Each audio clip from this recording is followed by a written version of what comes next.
जंगल में आज हंसियों का मेला लगा हुआ था। हर तरफ चहल पहल थी, परिंदे गा रहे थे, बंदर उछल रहे थे और पुकी और रोनी तो सबसे ज्यादा खुश नजर आ रहे थे। पुकी ने रोनी से कहा, सुना है जंगल में कहीं हंसियों का खजाना छुपा है। रोनी की आंखें चमक उठी। खजाना? मतलब सोना चांदी? पुकी मुस्कुराकर बोला, नहीं, ये खजाना हंसियों का खजाना है।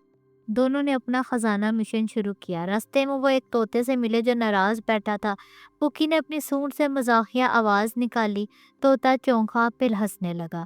दरख्त हिलने लगे, पत्ते सरसराने लगे, जैसे हवा में भी हंस रहे हों।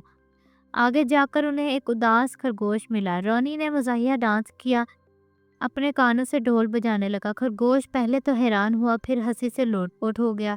फिर अचानक जमीन से रोशनी निकली। एक छोटा सा लकड़ी का बॉक्स सामने आ गया। बॉक्स खुला, अंदर से रंगीन हंसियों के बबल्स निकलने लगे। हर बबल में हंसी की गूंज सुनाई दे रही थी। दरख्त बोले, असल खजाना दूसरों को हंसाना है।